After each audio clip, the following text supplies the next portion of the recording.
And we're live. Bro, can you record?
Fanboy Modeling School.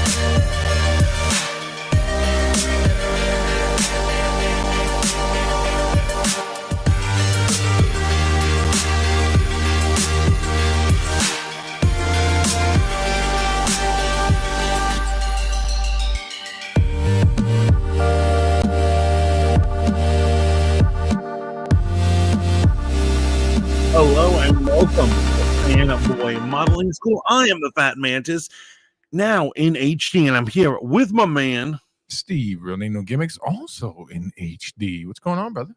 I am living the dream. And by the way, for those who don't know, this is like our attempt at a New Year's episode, Right? Because we won't be going live that night. You know, it being our typical Tuesday. However, things happen. Yeah, things happen. Lives have to be lived. We have to do our thing. You know, some of us work for a living, right? Not professional panhandlers on the internet spewing our opinions. You should try it, man. You should try it. Dragon Lady, Shaolin Iceboxer, welcome in. Welcome in, guys. What is going on? So we may do a New Year's countdown. We may throw that gimmick out the window and totally forget about it. Who knows? How was your Christmas, big guy? So my Christmas was good. It was pretty decent. I enjoyed my haul of gifts. Trust me, guys. I don't think I got anything good. Like, I got normal adult gifts, but they were on point. Like, they were thoughtful adult gifts.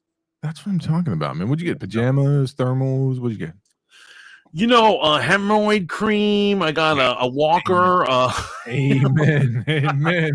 Coke bottle glasses so I can finally read. And then you know, how to talk to girls for dummies, which, you know, way overdue. But finally here. I'm happy. What about you? I got usable things, man. I showed you my gift for my Secret Santa, which is, you know, absolutely awesome. I'll do it again here, man. I use my work Secret Santa to push scripture on people. Read the book. That's amazing. I love that. I absolutely love that. Oh, welcome in DT Dub, aka Berlin. What's up, brother? What up? And Berlin says gaming glitches. I want to see when you're gonna actually game on stream. Now, I've attempted that before. Yeah, I find it actually annoying. I either want to be in my game or reading a chat, but I don't want to be fighting between the two. You know? You know what's crazy? I did stream, and they're still up on Fight Juice Online. I streamed. I remember. The entirety I used to watch your Jedi Fallen Order. Man, and you know, it's because of Berlin that the game just wasn't enjoyable. He's like, "Hey, man, play it on the hardest mode." And I was like, I don't think that's a good idea. Who wants a heckler, a backseat driving heckler, to be messing with you when you're in the middle of playing a game? Bro, I had died so many times to one character that, like, you know, you start to lose reason at a certain point when you're playing games. You keep losing over. You start talking. I remember that. I remember that boss. That's like, yeah, oh yeah, hey, I jumped, but heck, I guess you can hit me when I'm well above the attack. Ah. I saw the logic seep out, and you were just rage slicing it. But you know, a game I did have fun playing, man. But the reason I cut it from the stream was because like you said, I didn't want to talk to people. I just wanted to play. When I was playing God of War Ragnarok, I think I got to about 2 hours in the game. I was like, nope, this is my time. And I spent the remainder of the time that I enjoyed it. Absolutely. Like, you know, I've recently gotten to No Man's Sky. Okay. And it's basically my meditation. I like zoning out and, you know, mining and space prospecting and you know, I'm submerged. I'm in an alien galaxy in a spacesuit. I am not a loser in his mother's attic, screaming and begging for people to donate. Follow my Patreon, like the other 3 people who are related to me.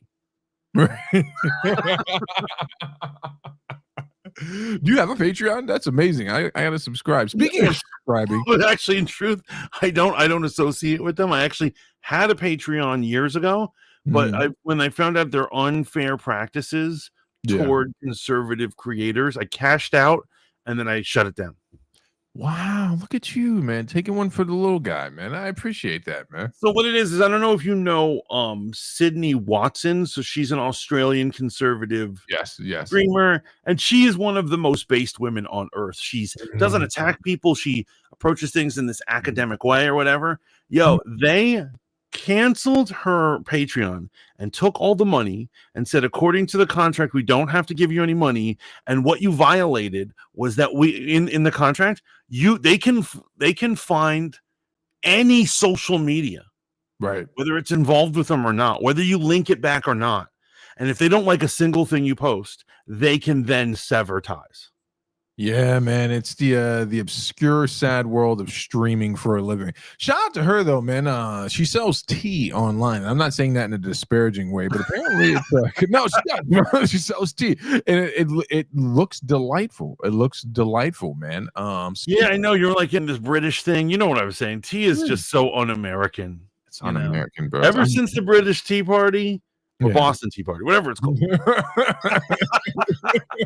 Ever since, I will never drink a drop of tea again. Speaking of subscribing and donating, we're live on Rumble, I believe, where you can become a tier 1 subscriber or support the channel over on Twitch. I believe we're live on Twitch. Donate with your Prime sub, a few shekels, a coffee a month. Help us stay independent. We won't sell out the first chance we get. Yes, I'm warning you. And actually frustrated says, "Happy holidays, my favorite fanboys." #fangirls for fanboys. Yes, thank you, Bex. Although you mean Merry Christmas or Merry Second Christmas, which is January 6th. Oh, okay. I actually just had a great conversation with somebody the other day about that, and I was like, man, I say happy holidays because it's a plural, right? There are multiple holidays within a week span, so it's Christmas and New Year. So I say happy holidays. I'm not taking any credit away from anyone. He's like, no, it's Merry Christmas and Happy New Year's. That's the stance my buddy took. He's like, you say it just like that. Here's what I'm saying: it's Merry Christmas and Happy New Year. He's correct, unless they look like a Jew, in which case it's Happy Hanukkah and Happy New Year's. Boom. Those are the two. Happy Kwanzaa to you, my brother. I'm going to have to tell a funny story right now. Okay. So, of course, and the girl I'm about to talk about, of course, is a white girl. And so she is at the station. God bless her. Love her immensely. And she noticed that in the chat, I never say Happy Kwanzaa. I say Happy New Year, and I say Merry Christmas, and I say Happy Hanukkah. And she's like, you never say anything about Kwanzaa. And I'm like, because it's not real. And she's like, what are you thinking about? I'm like, it's real. I'm like, they may print it on a calendar, but it's not real, as in no one actually celebrates it. And I'm like, I don't know if there are black people over on Long Island, but if you've ever met one, they do not celebrate Kwanzaa. I know every shade of black person there is, from deep south to Oreo Canadian, and none of them celebrate Kwanzaa, right? And so she gets into not an argument, just a debate about Kwanzaa and the status of Kwanzaa, and she goes, you know what? I'm going to find celebrities who celebrate Kwanzaa, and I'm like, ready, bring them to me. And so she comes back to the argument. She's like, okay, I found it. I'm like, who's a big Kwanzaa promoter? And her answer was Angelina Jolie. Well, she does have a plethora of black children, so that's what she said. She showed me. She did the research, and she's like, because of her black children, she wants them to stay connected to blackness. And I was like, I don't even know how to explain to this girl why this is delusional. But she realized she was talking to a black man, right? Yeah, I mean, I assume, but like, yeah, I don't know. There's all sorts of politics and shenanigans in that. Charlotte Ice Monster says, I almost gave up fighting Taron Malicos in the first game. Almost lost my controller. Yeah, man, that was a rough one. Beck stuck it out with me during a Jedi Survivor. When I finally beat the one-armed bandit, I was just like, oh, the game's over. And then they kept going, and I'm like, and no, you know what sucked about that game, man? He really should have been the final boss, but it turns out your Judas Iscariot of a sidekick was the final boss, which was a great twist in the story, by the way. Everyone kind of saw it coming, but that dude turned out to be way more difficult than the one-armed bandit. And I'm like, this guy's just some has-been Jedi with a jetpack. How can I not beat this guy? You always have to worry about the has-beens in these types of stories. It's true. It's always like some decrepit old man who's going to mess you up. Oh, listen, the fact that we haven't had Palpatine make his official game, like in canon game appearance, we had him in the two non-canon games of what was that game called? Fortnite. What was it? Fortnite? No, not Fortnite. The other one, when the guy who was basically too OP to really exist. Force Unleashed. Force Unleashed, yeah. You know what's also crazy, man? Still no Palpatine in Star Wars canon as a solo endeavor, but we'll get into that later because I have a rant that I have to go on.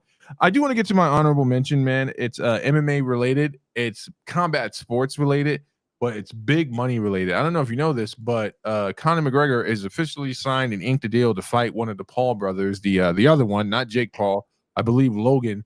And the estimated payout right now, you want to take a guess at what it is? $200 million. $250 million. That was my high offer. I said 200, and I assumed you were going to be like, no, 90 or something. No, $250 million, man. That's Floyd Mayweather money right there. Conor McGregor, who recently lost a civil case in regards to some rape allegations, in spite of all the compelling evidence that was released.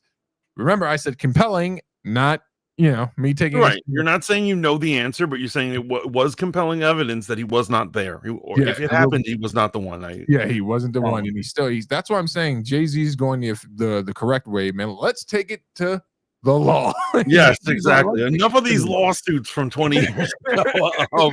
Criminal proceedings. That's what I'm looking for. But yeah, what are your thoughts on Conor McGregor with the big payout, man? Okay, well, the first thing I am really pissed at Conor McGregor. You know why? I wanted him to run for Prime Minister of Ireland. Like for a while there, he was saying that. He was talking, it was basically when people were doing all those protests against the immigrants. Right. Basically, this is a typical story. We hear it all the time. A girl ended up getting hurt by an immigrant, and then everyone started protesting around the country. Yeah. And so he started tweeting and being self-righteous. And then after a while, he's like, you know what? I'm going to run for Prime Minister. I'm going to take this kind. And I was like, yes, do it. But you know why it doesn't surprise me that my dream of having Prime Minister Conor McGregor didn't have it? You know why? Why? Politics, and believe it or not, does not pay enough. When you're choosing the crappy salary of a prime minister compared to a $250 million payout, even if you lose, right? Like, well, what are they going to do? I think it was The Rock who joked about this years ago. This was years ago. They were like, "Yeah, you think you're going to run for president?" And he smiled and he said, "Well, I'd have to take a massive pay cut to do that." And take on a massive increase of stress and scrutiny at the same time, man. Right. Yeah. Oh, hey, Mississippi's in the building. Mississippi, we love you. So yeah, that's the payout, man. Shaolin called it right. I do believe these fights are fixed, but we'll see. I would have thought it would have been more competitive to fight Jake. I don't know which one is which. I think Jake is the one that's been knocking out all the has-beens, and recently. Right. Yeah, so I thought that would have been a more competitive fight, but that would really, that would be the nail. But Logan's the bigger a-hole, and so you want to knock him out. He is the worst. Smug face, man. He is the worst. The crypto stuff, all that stuff, man. Yeah. Forget the Hawk girl. Let's get back to hating Logan, man. He really ripped off his fans, man. We've been distracted. We've been distracted from the true goal of everything. Mississippi says, hello, y'all. Happy Sunday. I love your face. I love your face so much more, but it's not a competition. Thank you for stopping in. Shaolin says, another fixed fight. No thanks. I watch WWE and not actually have my intelligence. So exactly. Yeah. At least the kind of stuff that you see on WWE is like really entertaining because like they're flying through the air. Yeah. They're using tables and chairs and stuff. Yeah. They got little tights on. Oh, wait, my bad.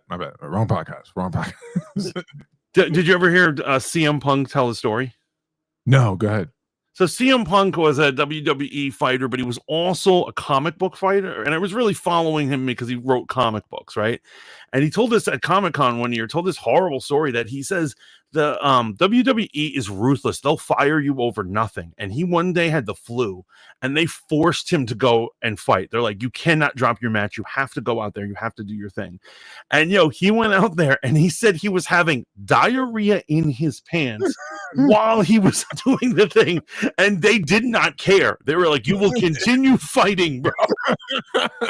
That's when stuff was classy, when real businessmen ran these things, man. Now everyone's talking about fighter pay, fair compensation, right. It's ridiculous. All these lazy unionizers. And so DG Dubs explains why he's able to stream and game at the same time. He says he thinks it's because he really doesn't care to understand the game he's playing. It's a good point. Can't be invested. Rogue Radio in the house. Drink yourself some elderberry or lemon balm tea. That will get you right. I guess she missed my rant about teas. That's the opposite of what I want to do, Rogue.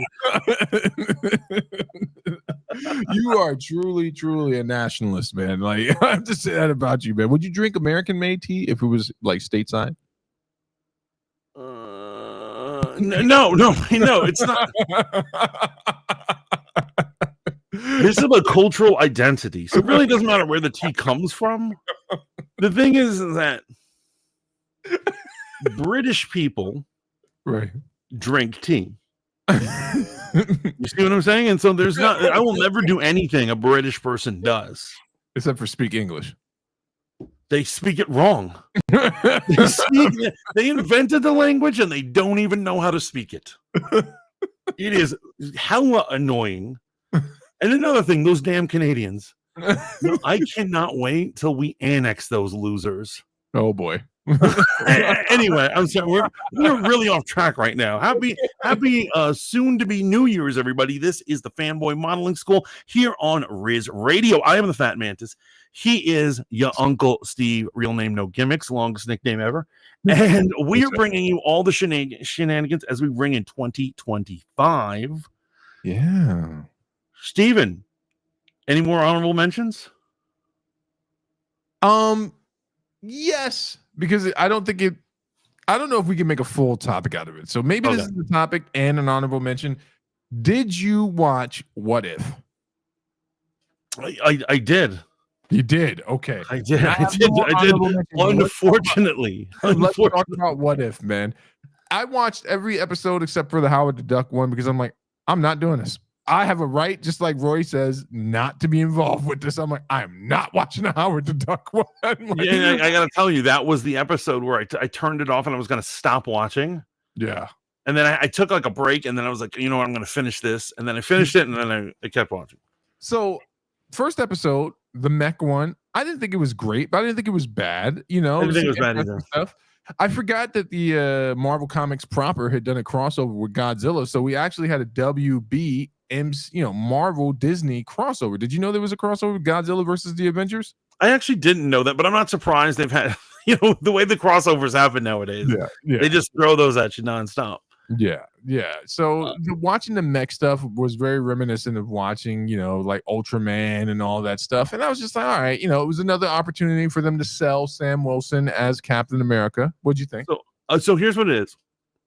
I think it was a decent and it was a fine episode, and no objections. Here's where I think they failed. If they really cared, which I know they didn't care. I know they were coming to an end this season and they don't really care. But if they really cared, they should have tripled down. And here's what I'm saying. They should have changed the art style to anime. And they should have given it a super anime plotline. That would have been dope. They should have had like anime Sam Wilson and anime Bruce Banner and them doing crazy things and them, being very Robotech or something. That would have been amazing. And, I think Star Wars did that with Visions. Yes, they did. Yes. That they did that. I like that they changed the art style depending on the story. Yes. And so I wish they had done that for the Mecha one. And I think they could have given more love to Mecha. However, as an episode, it's not a bad episode. Yeah, it's nothing to write home about, but nothing bad to write home about either. And then we moved to the Agatha Harkness Hollywood one, which I know you just absolutely loved, man. It was everything you don't want. Okay, so this is where the entire season just falls off for me. Episode 2, blam. I'm like, okay, I got to see Dinosaur God, Hulk, cool. And then this happens, and I'm like, it's a character that I don't care about in a situation that they don't explain well. Because here's the whole thing. The comic book What If, it at least plays on events that could have happened and that we know about. Like, for instance, what if Silver Surfer didn't grab the Infinity Gauntlet? Right, and stuff like that. And so we all know that moment when he almost gets it. Yeah. And so there's all these things they play off, and none of these have any explanation. Like, I'll give you an example in this one. They say, what if Agatha did Hollywood, right? And so it's the 40s. She's a star, okay. And then Howard Stark isn't a weapons engineer. He's a movie producer. Mm-hmm. And none of this is explained.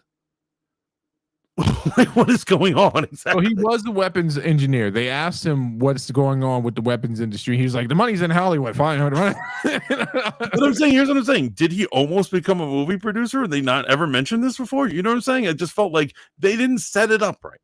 Yeah, the entire episode. So interestingly enough, we got the Eternals in the MCU again. Whether you like it or not, we did get the Eternals. They mentioned the property that shall not be named, and it went as well as you. And of course, the guest star, right? The guest star Kingo comes in, and nothing to write home about. We find out Agatha finds out about the gestating Celestial inside. She fights the accuser. I mean, the judge. Which actually I thought he was pretty cool. You know, I love the part when he calls her a heretic and all that stuff, and then it just ends unceremoniously. Right. Then we move on. We get to what was the third episode? Bucky and the Red Guardian. Now, I actually enjoyed this episode. I thought there was something there. Here's one thing I want to critique them on, but it's such a minor critique. But you can tell they were doing things on the cheap. Like, they hired the guy who plays Red Guardian, and they were like, we're going to put him in as many episodes as possible because he's cheap. Right. Because all the other voices, it's the real voices of the actors. So, like, that's expensive. Yeah. You know what I mean? But that guy's probably cheap. You know, he's from Stranger Things, you know, and so they were like, let's put him in. So they made sure to use him multiple times. Because, like, for instance, it didn't make sense that he was in the first episode. No, not at all.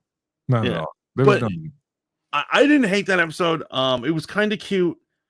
I thought something was weird. This is before Russia. Does Russia have this super soldier serum or?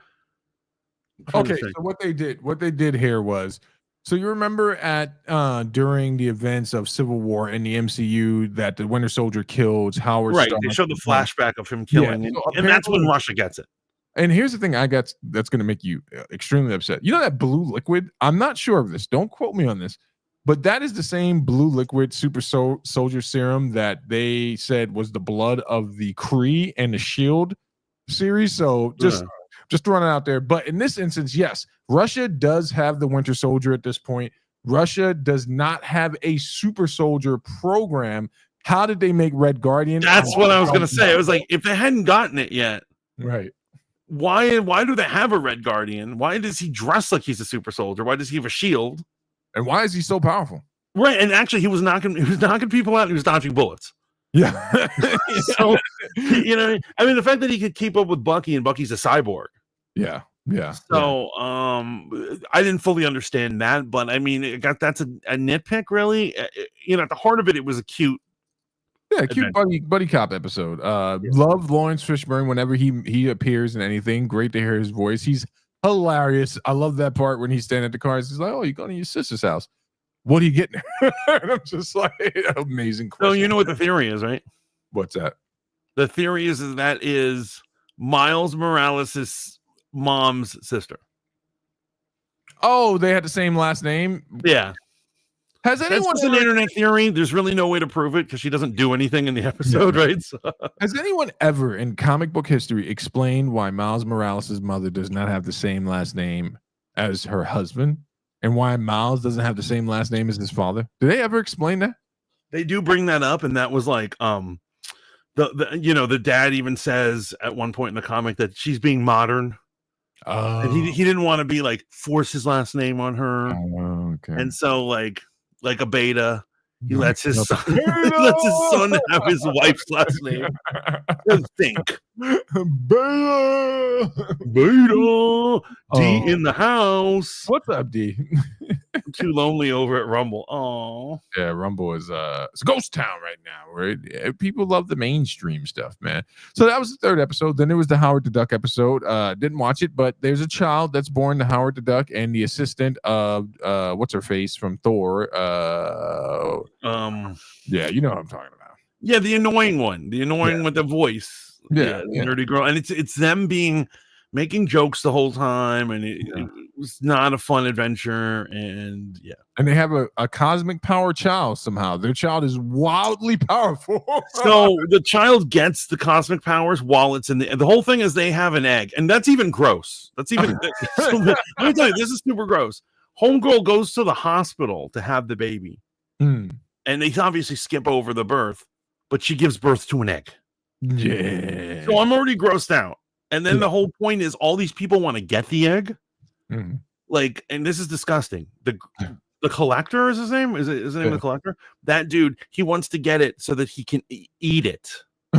Because it's like a delicacy. So it's almost like a Looney Tunes cartoon trying to stop people from eating it. And then people want to use it in this cosmic ceremony. Anyway, it gets imbued with powers. So it's like the origin, but it's also just stupid.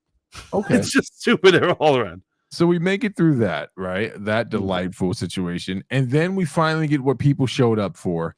We get to see the the multiversal Avengers and their full capacity. And we see the MCU debut of Storm, which I got to be honest, if I just compartmentalize that, I was not upset with her debut. Right. I agree.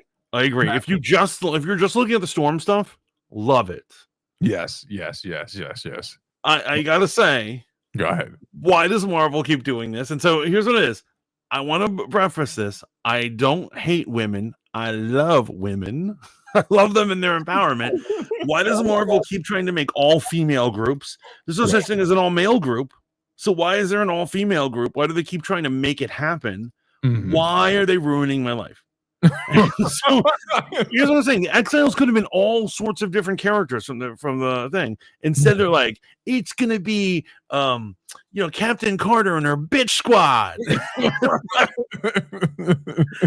And then for those who don't know, the adult version of their child from the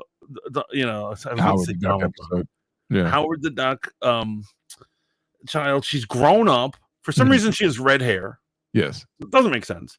And she has wild cosmic power. Yeah, she's like OP. And Shuma Gorath, they just hate this character. Like they absolutely he's there to get smacked down. I do understand that in the comics, it's like anything you see of him is a facsimile of him. It's like an avatar. It's not really him because he can't fit into our universes. But even the fake avatar versions of him are wildly powerful, and like they sun that thing up in a matter of seconds. But again, the premiere of Storm with the hammer was absolutely amazing. I thought that was dope, man. And then we get into the ending, which is basically Uatu. They took a story arc from back in the day where he finally gets judged for interfering. I actually thought it was pretty clever that he put together a team to kind of do the stuff he can't do. They reintroduce Infinity Ultron only for him to get smacked down, right? Well, okay, you know what? Here's what I don't like about the what if thing. They violate rules and stuff that the live action sets down. Like the first one is Infinity Ultron should not be capable of existing because they've already established in live action that the Infinity Gems only work in their own dimension. Right. But he's going around other dimensions, killing gods and stuff.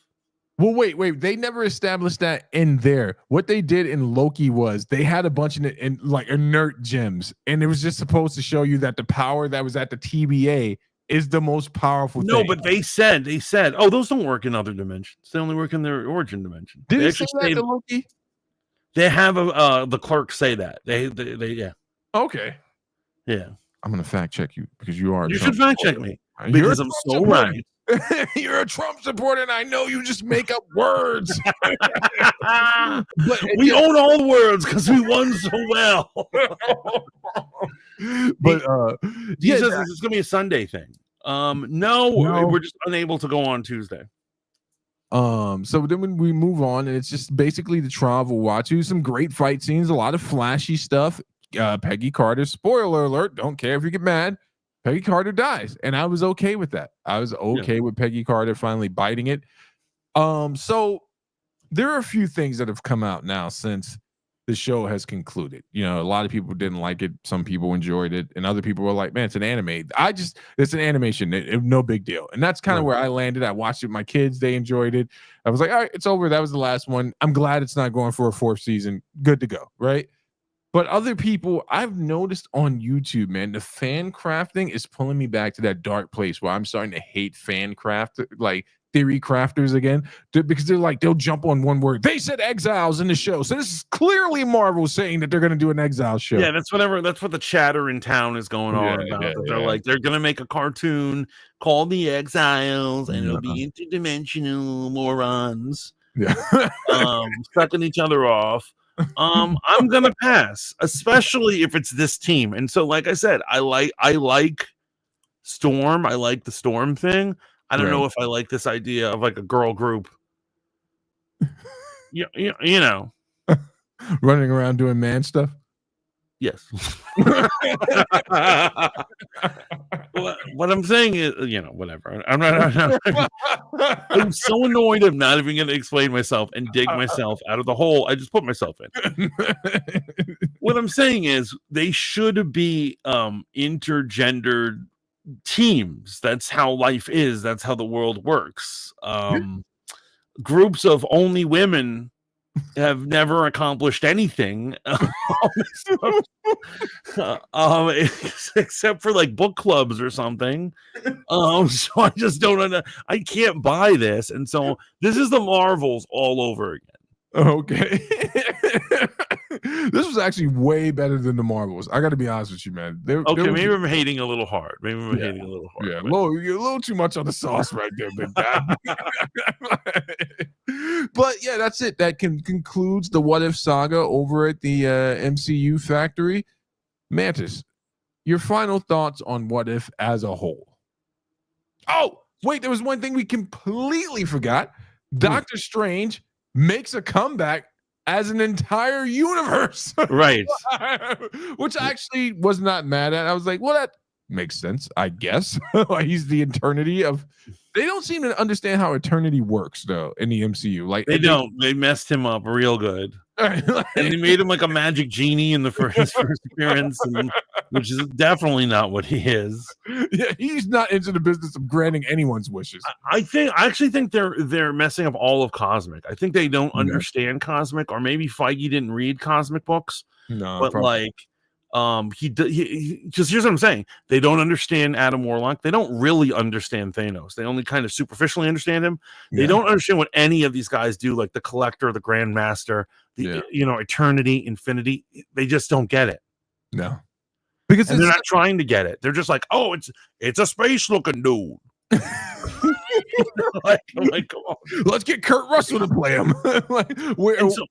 That character Ego, in spite of his name, has never had any personality in any of the comics I've ever read. Yes, exactly. And then they make him a charming older dude who's like, hey, I like 70s rock, just like my son.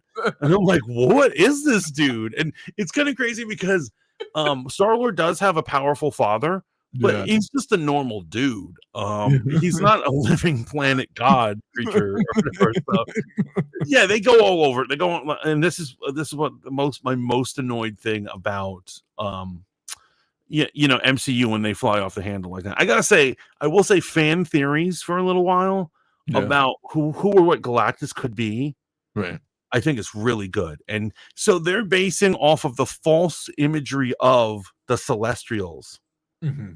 That the idea that, fan theory is maybe Galactus eats the planets because he really wants to eat the Celestial that's inside of it. Wait, stop. That's something in the comics. That's why Galactus... Is that really something in the comics? One of the many rewrites of Galactus's origins. He's up there. Him, Batman, and Wolverine. Oh, man, when they start getting bored in the creative department... I didn't know this. Yeah, that's a good theory, though. It's a thing. It's a thing. That's why he goes to war with the Celestials in the comics. This is a thing. Go look it up, bro. It's buried in the archive, but it's there. Okay. No, it actually sounds like fun. I'll check it out. Because I really like it when cosmic stuff gets really weird. Yeah, it's supposed to. Supposed to. Your final thoughts on the series as a whole, my brother. So I'm gonna say I liked season 1 like better than any of them, and I think it gradually got worse as it went along. It did. I do really wish that they had stuck to the script and just rewrote movies we've already seen. Yeah. And so, like, somebody had said originally, somebody thought this before it had premiered at all. Somebody was like, oh, I think they're going to do a what if for every movie in the MCU, and they're going to redo an event that happened in each of the movies. Yeah, that would have been great. That would have been amazing. Right. But no, we can't have nice things as Marvel fans. No, we can't have nice things. But here's also a thing, man. When they said you're in his universe now, I really thought that would have been the most ideal time to address everything that happened in the Loki series. I am now completely 98% bought in that we'll probably never hear from Loki again.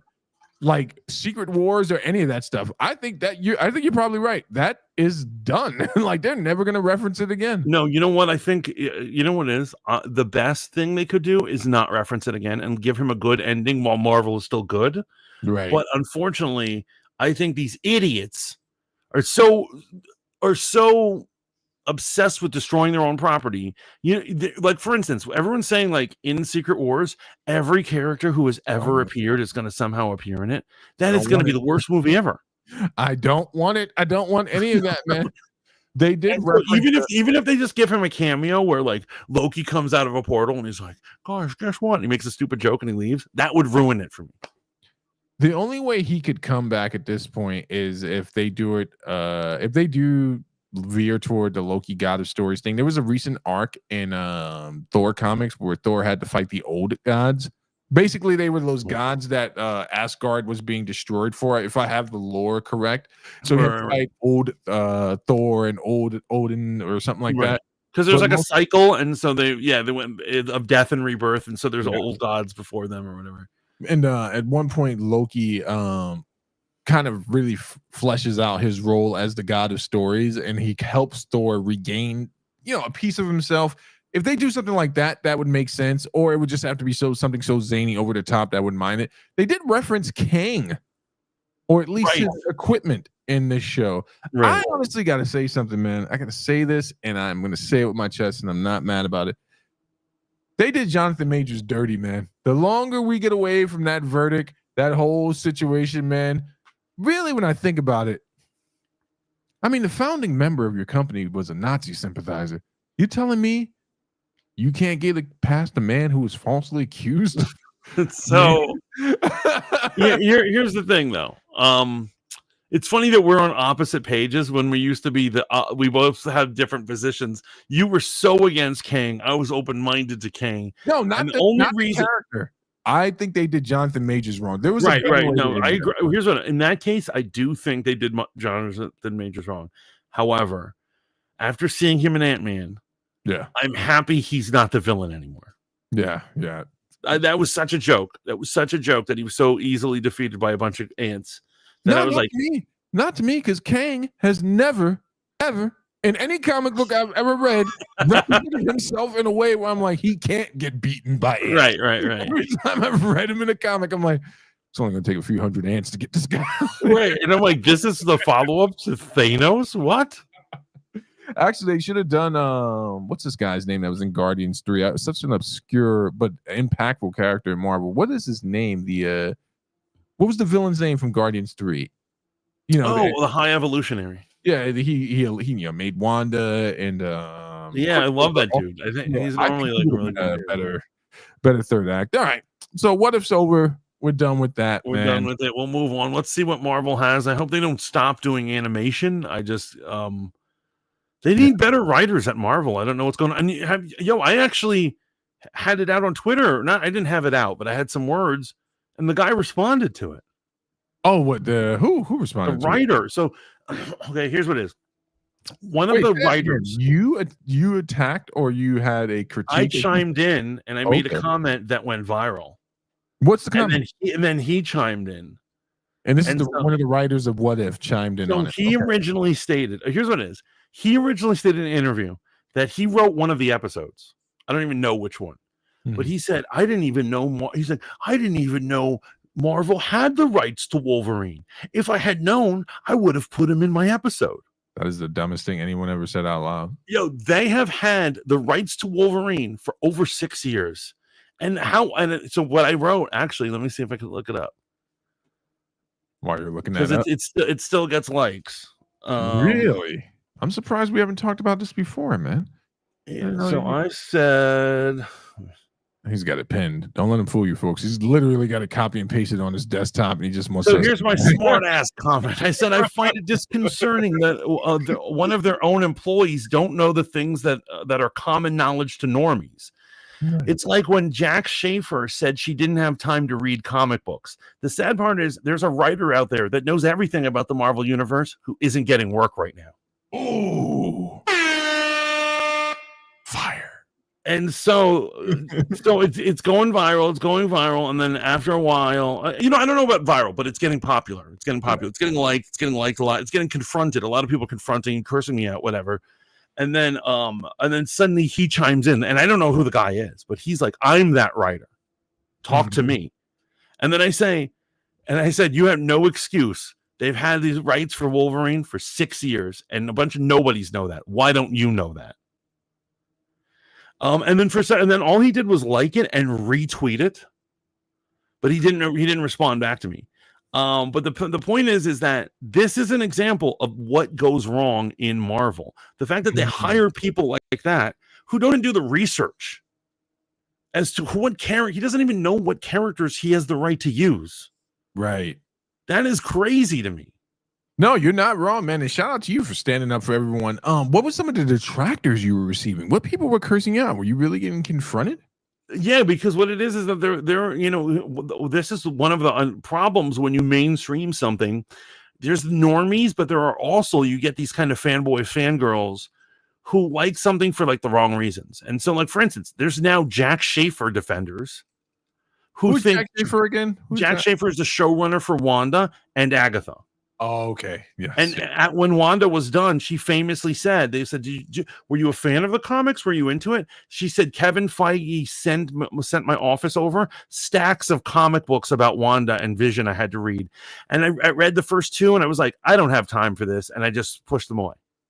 Yeah, and that goes back to an old prejudice, man, and the way people regard comic writers and comic illustrators. This is an old bigotry, man. It's soft bigotry, but an old one nonetheless. Not respected for their talent level, man. We get some talented people have written comics and have inked them as well, man. Well, shout out to you, man. This is another main topic, but I just dropped it on you. But I got you here, so I got to ask you about it. The Spider-Man cartoon trailer dropped. Okay, I see people clipping them and putting them on Twitter. I have not seen it. I've seen just shorts of it. I haven't actually seen the trailer. Does it look good? Well, I sent it to you. If you we can watch it right now.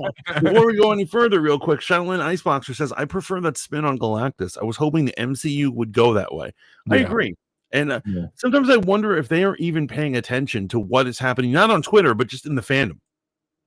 Again, I think this has a lot to do with the lack of continuity that they perceive in the comics, or it being viable as a real story. But in actuality, I foresee the comics outlasting this movie franchise for sure. Maybe not in its current state, but like there are more classic comics than there are they're just better written. So here's what I think is going to happen. I think they are going to, like most corporations, they are going to use the heck out of it. AKA they're gonna grape the crap out of Marvel, right? They're gonna mine every inch of IP out of it, and then once the money is just going down, and it's not because the characters or the source material is bad, it's because the things they're making are crap. They have horrible writers. They've overextended themselves. They're gonna be putting out like 10 movies a year and have 5 randos with cartoons or shows on Disney Plus. Everyone's gonna hate on it, and eventually normies will hate comics. And then you know what? We will get our comics back.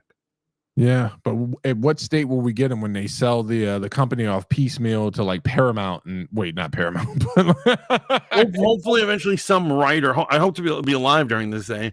Hopefully some writers who actually care about comics and they write because they have a passion for it will take it up. And even though no one will be paying attention, we'll be reading some of the best comics of our life.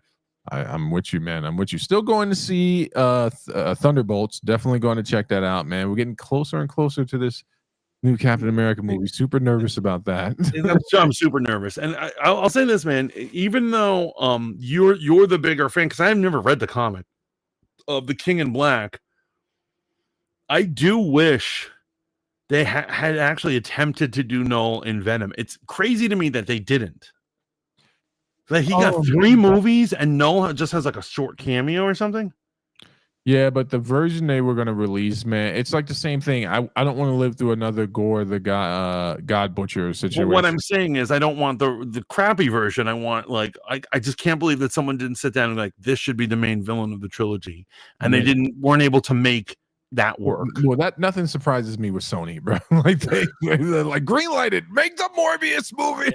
Yeah, at this point, I'm like I consider Marvel like very close to Sony in poor quality.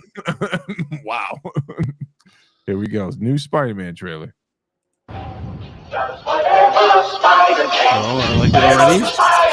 Referencing the comic. Amazing Fantasy 15.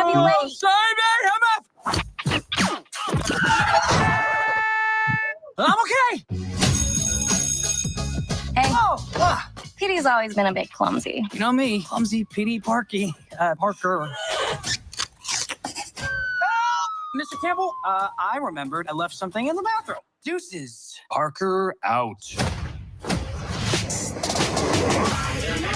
Superpower size kid, know you want a neighbor like me. Look out. Somebody help me! He's running, grab him! Yeah. I already love this. Yeah, looks pretty good, right? I already love the crap out of this. Okay, let's. Gotcha. I thought it was dead meat. Check out our next victim in his dumbass costume. Is my suit really that bad? Ouch. Well, he's got a hockey jersey on. That's stupid. Oh. Yeah. Watch out for that ladder. Just consider it a good deed from your friendly neighborhood Spider-Man. That's me, by the way. I'm Spider-Man. There we go. He's clearly based off of the original Spider-Man from 60s Stan Lee stuff. I truly believe that I have these powers to help people. But they're playing off of the Tom Holland Spider-Man. Yeah, my city, you need me. Taking off the mask, I know what you see. Know you want a neighbor like me. Just a young man cleaning up the streets. Ain't nothing changed. No, this is the real me. This is the interesting part. You're Spider-Man. With my help, you'll achieve greatness. Oh man, this suit's incredible. Oh wow. Yeah. If you ever need another butt kicking, just look for your friendly neighborhood Spider-Man. Future Foundation. And no, you may not be excused from said test. Ah, nice of you to join us, Mr. Parker. See me after class. Looks good, right? Which means, you know what I think? I think that's foreshadowing that the Fan 4 will eventually guest star or have some sort of role at some point. I don't know, man. I'll tell you what I see here, man. I see a lot of good times, right? A lot of fun Spider-Man shenanigans. Even though I've always been critical of Spider-Man's, you know, in the comics and the animated, you can't knock that he is Marvel's Superman. Like, he is the underpinning lynching character. He is the ultimate good guy in Marvel comics. No one even comes close to him, man. I agree. Even Captain America can't keep up. No, not at all. But I'm definitely going to be checking it out, man. I'm looking forward to it. And that's how they keep me hooked in, man. They release things that are just enough to keep me going. Right. Yeah, this is definitely the right direction. It was supposed to be out like 2 years ago. Yeah. And they kept delaying it. And so I assumed that meant it was going to be bad, but it's looking good. Shaolin Iceboxer says, damn, that animation. Yeah. Yeah. I do like that they're doing the comic frames, the panels. Right. And so, oh man, it looks good. I'm excited to be excited about something. Exactly. I still haven't watched Creature Commandos, and I have not watched the Stranger Things of Star Wars, aka what's it called? The Skeleton Crew. Oh my god. Yo, love it though. Here's what it is. It was normally good. I liked it, and episode 5 just dropped, and I think I put it in our chat the other day when I was like, my Christmas present to you is you need to watch the Skeleton Crew. Really? Yo, episode 5 ends on such a cool thing happens. I'm like, I love this. I love the show. Really? That good, huh? All right. Yo, I think I haven't done my top 10, and I'm gonna do a YouTube video of my top 10 shows and both movies of the year. It is definitely a contender for the 1 spot. Really? Okay. Okay. I'm definitely gonna give it a whirl, man. Spider-Man. Thank you, Marvel. Simple. Yes, thank you, Marvel. Thank you, Steve, for bringing this to our attention. Yeah, easy formula to follow, man. You know, it doesn't just always follow the comic books. There's literally a guide to how to entertain people. The comic books have entertained people forever, and also proving the point, man, that Miles Morales is not. He is Spider-Man. I don't want to take that away from him. Miles Morales is his own Spider-Man, but people adore and love the Peter Parker arc. You can have both those things at the same time. And seeing as how Sony probably won't be releasing their Spider-Man movie into 2030, right? You know, then yeah, there it is right there, folks. I just wish, and I know this will never happen, and or whatever, or should I say they already exist in a world where it can't happen. I wish that actual time moved in the comic world, and like Peter Parker had his amazing run, and then he died, and Miles Morales was the actual Spider-Man, and there wasn't any contendership for that title. There's just one, and so we can always look back and be like, look at the great things Peter did. He was a great character, and now let's look at the great things Miles does. Yeah, and there are a lot of things with the Spider-Man that's really awesome assessment there. There are a lot of things with the Spider-Man comic that I just think weren't taken advantage of. Like, I think there should have been more overlap between Spider-Man and Captain America, right? I think Captain America should have been pivotal in training Spider-Man, and they tried to do something like that in the Ultimate Universe, and they just didn't land it, right? I think there should have been a passing of the mantle of like Captain America being the leader of the. Who can't admit this, right? He's the de facto leader of the superhero community. Even the Punisher fanboys when he sees Captain America. Right. Yeah, absolutely. Why wouldn't you, man? Like, let's be honest, man. The guy is amazing. Like in a fight, how many other people showed up to the Infinity Gauntlet issue with a shield to fight a god? I love that after Civil War, when Luke Cage's Avengers were the Secret Avengers and Iron Man's Sellout Avengers were the Mighty Avengers. Right. And there's one comic where they're fighting. And they're like, you can't use the name Avenger. They're in the middle of a fight. And Iron Man's like, you cannot use the name Avengers. We're the Avengers. And then Luke Cage says, no, we're the Avengers because the only person who has that power is Captain America. And he said, we're the Avengers. Ooh. One of my favorite Swan songs is like during the Time Runs Out saga. And again, I told you this, man, like the universe is splitting. Reed is trying to get people on the ark to save who he can save, right? Mostly people he knows, kind of problematic, but whatever. You mean white people. You mean white people.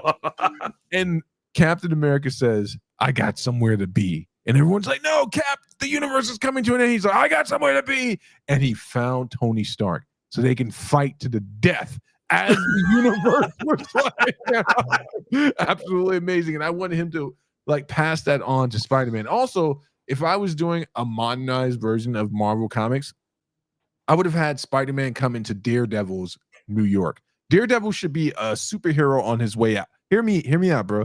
You still get the same Daredevil that you love, right? That gritty Frank Miller style. But imagine if Peter Parker was coming to age as Daredevil's reaching the age of a retirement, right? You kind of just mix it up a little bit where it's like he has to pass the mantle on to Spider-Man to protect the city. That dog would hunt, but they would never, ever do anything like that because even in the comics, sometimes, man, they just don't understand. It's great to have diversity, but you can't have all these people running around the city right things. Because if you actually count, like, let's count all the vigilantes who are in New York, and I'm talking about Moon Knight, I'm talking about Night Thrasher, Speedball, all like every rando who's ever had. I'm sorry, what is this guy's name? Not Luke Cage. Friggin' what's the black character's name with Iron Fist, man? Is it Luke Cage? That's Luke Cage. Yeah, Luke Cage, then Rage, then you got the New Warriors running around. That's right. Right, absolutely. They've already gotten every crime handled. I mean, like, and somehow there's still 50 others. So it is completely out of hand. You're right. And so they should have, like, I don't disagree with you. I think it would work that, like, the older Daredevil is finishing up his thing, and then a teenage Peter Parker is coming in, and that. Yeah. I kind of like that whole thing. And yeah, and it would have been a way, and even if they would have done it in the MCU, that's the way to pass the mantle. But we got some stuff to look out for on the horizon. Shaolin, that's an amazing take. Cap versus Optimus Prime in a motivational speech battle. Who wins? Okay, so it's so funny that he should say that because there is an Avengers crossover with the Transformers. Really? I did not know that. He says Sony sucks. We all know Sydney Sweeney was supposed to be Felicia Hart. Oh my god. No, I want it to be what's her face? Yeah. Anna Taylor-Joy. You know, the girl who played Magic in New Mutants. Yes. But supposedly she's up for a role in Spider-Man, and so I'm hoping it's Black Cat. Black Cat. Basically, here's what it is. I love Sydney Sweeney, and I love Anna Taylor-Joy. I don't care which blonde gets it, but they need to have Black Cat. They need to bring Black Cat in here. We already know Spider-Man has been, he's had his jungle fever. Yeah. Now he needs a taste of blonde. I hate that term, but it's an amazing one. So before we get off of comic books, I don't have a video, but I do want to touch on something. I want to touch on the rumors about the Batman 2. Are you following any of this? Wait, hold on. Let me start a new clip for that one. I never bought, believe it or not, I'm a huge Transformers fan. I never got Avengers versus Transformers. Now I feel like I'm going to buy that graphic novel. You should. You absolutely should. Just so I know exactly it was more inspired. So wait, what's going on now? What rumors about what now? Okay, so it has been officially declared that Batman 2 has been postponed again and will not come out until the summer of 2027. Wow. And so everyone's like, what is going on? What is going on? They're trying to speculate, why would they do this to us? They claimed that they had a script, blah, blah, blah, all this stuff going on. And then some people suggested that maybe someone in his family died or is sick or something. It's not confirmed. It's total random thought. He being who? Whose family members? Oh, I'm sorry. So Matt Reeves. Matt Reeves is the writer and the director of the new Batman. He's also the one that's refusing to let his Batman be part of the Gunverse. Oh, okay. Right? He's like, no, he's like, he lives in his own universe where there's no superpowers and everything's serious and so. You should see this nerd. Sometimes he wears bow ties. Now, as a man who wears bow ties, I'm allowed to make fun of him for that. Right. So everyone's saying maybe he has family issues. Maybe something serious is happening. Maybe it's not, because a lot of people are like, this guy can't write a script. What's wrong with him? Blah, blah, blah, and all this stuff. And then a new theory has arisen. And I think it might, and once again, total theory, but here's what they're thinking. Is it possible that they are DC, aka Warner Brothers, doesn't want to risk everything on the Gunverse? And they're going to first let Superman drop. And if Superman isn't as successful as they like, they're going to build a DC universe off of Batman. Now, that is an interesting take, and I can see how that's a plausible take too, man, because it is, again, not a very lucrative situation that James Gunn has walked into, right? And everything that's made money, except for Aquaman, has been outside of DC proper. So that makes a lot of sense, man. I'm worried about Superman. I'm going to go see it. I think it looks good, man. But upon watching the trailer again, I'm like, there's a lot that can go wrong here. And it all started when I kept looking at Guy Gardner. There. There's a lot that can go wrong, because once again, think of Star Wars. Right. Not anyone. I'm not saying anyone can make a good trailer, but trust me, you can take a horrible movie and a good editor will make a good trailer. Oh, absolutely. To make it look like it's a must-see movie. Absolutely. And so yeah, they hit all the right things. We never seen these superheroes in the big screen. Now we see them. So I'm like, Mr. Terrific, I need to see this, stuff like that. They're like, there's a kaiju. There's so many ways they can mess that up. Yeah, 100%. And so, but I do think it's interesting that they might be willing to see how Superman does. If it doesn't do well, they fire Gunn and they give it to Reeves, and they're like, Reeves, tweak Batman 2 so it allows for other characters, and now DC is yours. Well, I mean, let's just remember that the DC's in a weird place, man, after the release of the Joker, man. Like, talk about going from, and it was such a social public L, right? Deadpool and Wolverine snatches that $1 billion mark from them. I mean, snatched it, spit in their face, and ran away with it. And then the Joker 2 comes out and is now being considered one of the worst pieces of cinema ever made, after being one of their most lucrative. And James Gunn has to carry the weight of the sick and dying. And here's the craziest thing about the Joker, right? So people are like, oh, another superhero movie gets $1 billion. The Joker was not a superhero movie. It may be based off of superhero content, but there isn't kaijus or space battles or epic battles at all. It's not the type of movie that should have made $1 billion, and it did. No. So that says something. Yeah, that says a lot. So it did more than what a superhero movie is. Avengers movies should make $1 billion. The Joker should not have, but it did. Yeah, the fact that they could destroy their character, destroy their franchise, not even understand what made the first one good, and just violate that is it's pathetic. Yeah, I would not have paid that, dude. Honestly, I'd have been like, you thought you were getting away with the money after putting that out? But again, in regards to the new Batman movie, I've watched it a couple of times. It's just not my cup of tea. I know there are people who absolutely adore that movie, man. And I don't care that it's delayed, because really, I want them to go all in on the Gunsburst. I don't like this multi-split property thing they got going over there, man. Either you're all in or you're all out, man. And again, I think it would be a great time for James Gunn to humble himself and be like, hey, man, let me get Ben Affleck over here. Let me get Ben Affleck. Well, I understand why he wants to restart, even though I would have done a Batfleck movie. I think we're all haunted that we're never going to see one. He's an Oscar. This man won awards for writing. I agree. I would not have done what Gunn has done. But Gunn has decided to fire everyone except Margot Robbie. Yeah. Because his Suicide Squad. Is he not fired? No, his Suicide Squad movie, he is considered canon to this new universe. Oh, okay. And so, of course, anything he touches, and so Peacemaker too is canon. Nice. And so, like Shellen says, no, oh my God, no, I do not want to see anything based on the Batman. I agree. I'm a Batman hater as well. I'm glad that all three of us see eye to eye on this. Here's what I'm saying. Like a lot of these movies, there's a lot of good parts to it, but ultimately it doesn't add up to a good movie.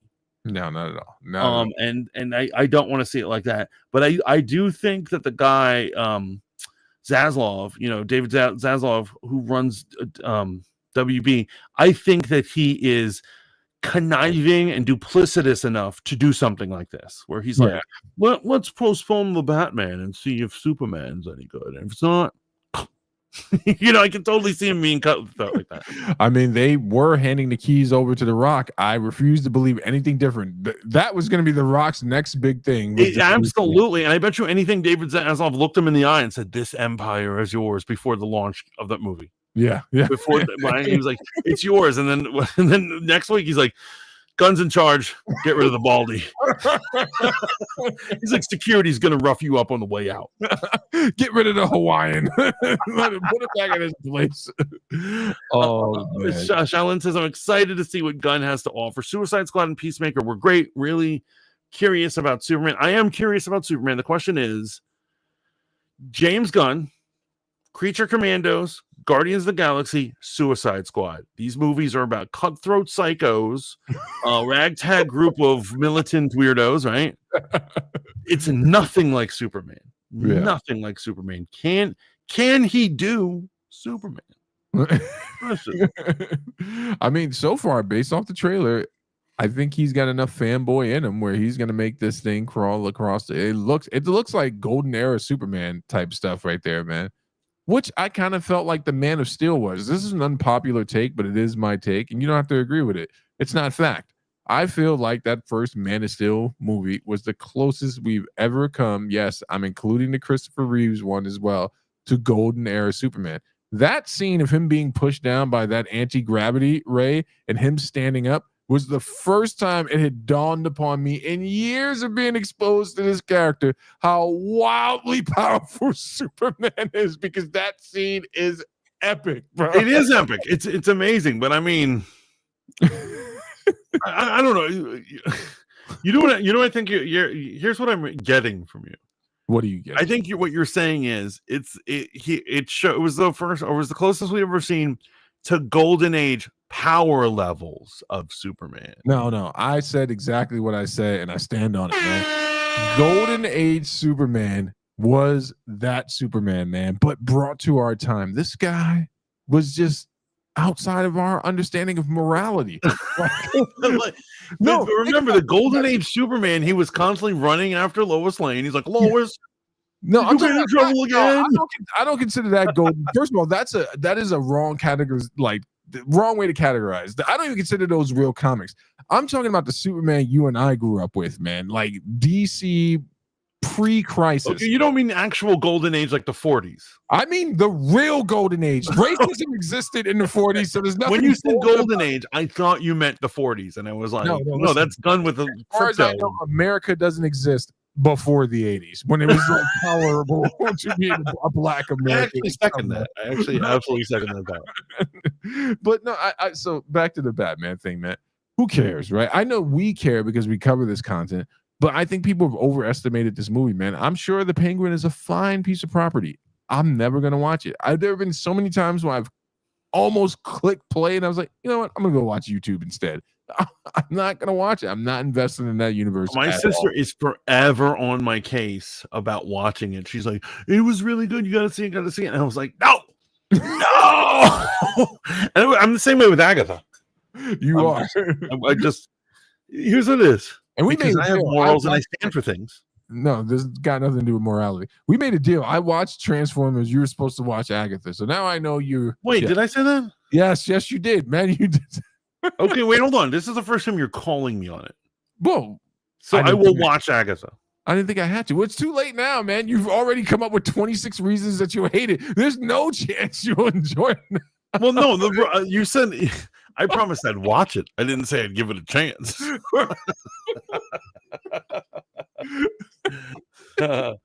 Oh man, you haven't watched Creature Commandos yet, have you? I watched the first episode. And it like wasn't blown away, so I didn't continue. How's the animation? The animation's good and the acting's good. There were some funny parts. I actually laughed. Okay.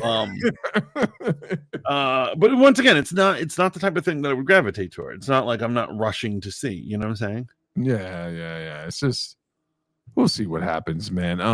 It's really hard to be a nerd right now. You'd think all this content would be good. No. There's no good content. But speaking of nerdom, right? Right. Oh, hold on for a second.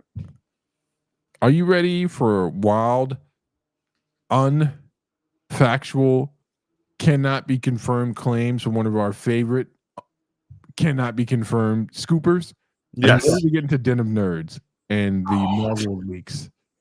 Yeah, I am. Yo, that kid is wild. And so I actually want to officially apologize to anything I've ever said to discourage him. Here's what it is. I didn't like that he was hating on Star Wars. Like when Andor happened, and out of all the things to rebel against, of all the bad stuff that Star Wars would eventually create, Andor is like some of his better stuff. But he was like, I'm done reviewing Star Wars. This is not real Star Wars. And I was like, who is this little hater fool? Right. So I was hating on him, but I see his tweets now. And this kid is wild. Like he's constantly harassing James Gunn. Right. Like, the other day, after the trailer dropped for Superman, this is hysterical. The same day he says, I fixed your trailer. And he put up a thing and he edited new music into the Superman trailer. And it keeps going back. And it's just like a special 2-hour episode on CW. Oh. And he made it a CW commercial just to piss him off. And it was hysterical, man. That is a good shot because James Gunn has time and has given that dude some smoke. I've never had a problem with Den of Nerds, man. Like I just take him as he is. I appreciate the level of commitment he has to it, man. Shout out to him and his family. Yeah. But I remember the only time I was a little salty at him when it sounded like he was defending Grace in regards to the whole Mandalorian situation. I was like, there's no need to do this, brother. You don't have to defend her. She said something wrong.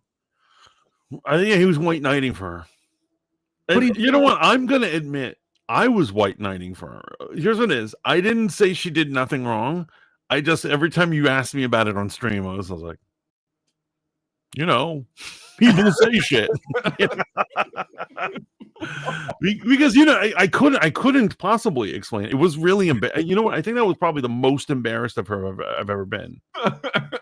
Because it was like, It was the most unsubstantiated anything that ever happened.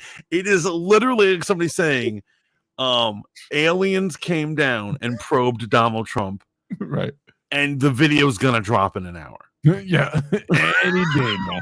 It's like when your favorite celebrity gets caught up in a controversy and they say those fabled death sentence words when you realize they're guilty. I can't wait till my side of the story comes out and all the evidence is available. You're like, oh, that's it for this guy. The famous OJ line, man. Good thing you're free. Now you can go find the real killers. That's going to be P. Diddy. P. Diddy's going to be like, now that I'm free, I can find the real traffickers. Speaking of the diddler, man, while you're getting the trailer, the video queued up, Bex, you did a live that I missed, but I still got the preview for you. Did a live on Clubhouse. Shout out to you. And I believe the tagline, I tried to click on it, but then it went away, was your butt is in danger. What was that live about? If you're still your butt is in danger, please. Max, you are talking right now. Please tell us what that live was about, man. And so Den of Nerds, man, he he's a wait, where was this? It's in Discord. It's the last video. Where was the live? The title of it is Your Butt is in Danger. It was on Clubhouse. Oh, of course it's Clubhouse, the lawlessness of Clubhouse. Here we go. Insane reports about Scarlett Johansson being in the next two Avengers movies. And there's another report that's tied closely to this that explains Marvel's plan to bring back all of the sounds like a crazy Avengers. person. And I think this information is heavily implying that they will all come back for dual roles and that there will be evil variant versions of the original Avengers that are working for Dr. Doom. So in this video, I want to break down all of these new reports, but I want to give you the context. I want to fill in some of the gaps because I've been following all of these rumors and Marvel Studios. Yeah, after Chris Evans was cast as Captain Hydra, or they speculate as Captain Hydra, they believe that Dr. Doom, Robert Downey Jr., Dr. Doom, and Chris Evans are going to be on an evil, like interdimensional version of the Avengers, and all the originals will be back, but they'll be playing dark versions of themselves. Can I just say, it's funny that he was going at James Gunn with the CW spoof, because if they did that, that would be CW level storytelling. So you're telling me the big plan for the multiverse was, surprise, surprise, the Avengers are back, and now they're going to fight the evil versions of themselves. No, here, I want you to feel this in context. I feel as if you keep remembering Marvel as Phase 3 and before, and I think that you are blocking out Phase 4 and Phase 5 so far, and that they have almost had no intelligent movies, and that the writing and the plotting has just been nonsense and idiotic. I'm including those things and telling you that it's only going to prove someone like you right if I have to sit through a 3-hour movie and the sum total of it is like, surprise, Captain America's evil.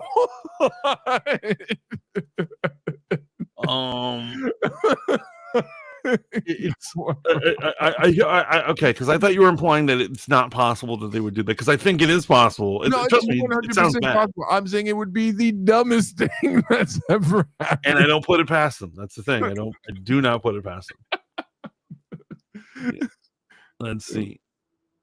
Themselves way too closely for years. I'm going to help all of you understand what's actually going on with these reports. Okay, so the first thing to talk about is a new report from Daniel RPK, very reliable scooper in the scene. In his new report, Daniel RPK said that Scarlett Johansson is expected to return in both Avengers Doomsday and in Avengers Secret Wars. Now, this news didn't really pop. I think a lot of us expected this to be the case. There were rumors going back to even a year ago that Scarlett Johansson was making a return to the Marvel Cinematic Universe. Recently on the Hot Mic podcast, when discussing the news about Chris Evans returning, Jeff Snyder said that he believed Natasha Romanoff and Scarlett Johansson would both make a return, because it would feel weird if all the other OG Avengers returned, but like not her. And so many people took this to not be the most groundbreaking news, but essentially just be another little thing that confirms that the OG Avengers are coming back. But now I want to go over this. This came out from Alex Perez and the Cosmic Circus earlier in the month of December. Check this out here. So Alex is asked about the secondary antagonists of the upcoming Avengers films. This has been something that has been a long-standing rumor. I've said this in other videos, but Dr. Doom is going to have lieutenants. He's going to have other people that work for him, similar to how Thanos had the Black Order in Infinity War. So check this out. Alex Perez says, it's funny, you assume that a movie of this magnitude only has one secondary antagonist. What I can tell you is that the secondary antagonists, whoever they may be, according to my sources, are going to be variant. There's going to be an overwhelming number of variants in these movies, a lot more of the characters set up to appear in these movies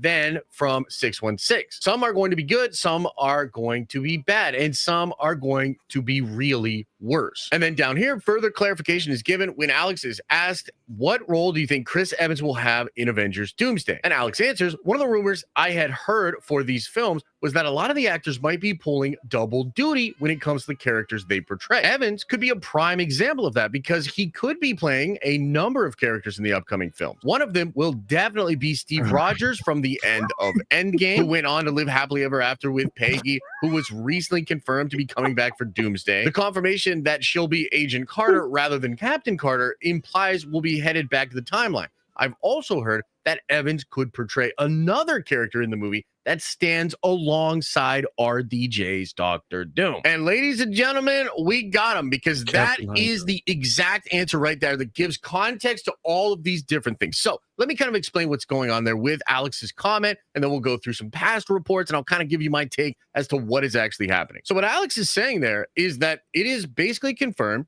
that Evans will be returning as Captain America from the end of Endgame. Now, what Alex is referring to there is Jeff Snyder's scoop about him returning as the Nomad character. And I've done entire videos on this Nomad situation. The thing that's interesting about Nomad is not so much that that's technically who Chris Evans was playing at the end of Endgame, but what's interesting about Nomad is that there have been a lot of rumors suggesting that we were going to get a Nomad show and that show was going to see Chris Evans returning. Chris Evans wouldn't do a show. He's too after Endgame. Remember when he gets on the platform and he's got all the stones in a briefcase? He's got Mjolnir. The Nomad show is heavily rumored to involve that character going on some kind of a journey to put those stones back. I mean, that now, would Alex be cool is seemingly implying that the character yes. of Chris Evans, Nomad, that we will see in Doomsday is the one that then had a happy ending with Peggy Carter, and perhaps the events of Doomsday will be bringing Peggy Carter and that Chris Evans out of their timeline into the main 616 to try to help. But what's more interesting to me is the idea of these characters having dual roles. And I've made this point before, but Tony Stark, RDJ's Tony Stark, he's still absolutely coming back to the Marvel Cinematic Universe as well. For whatever reason, this news is completely flying under the radar. He takes forever to say things. RDJ being announced.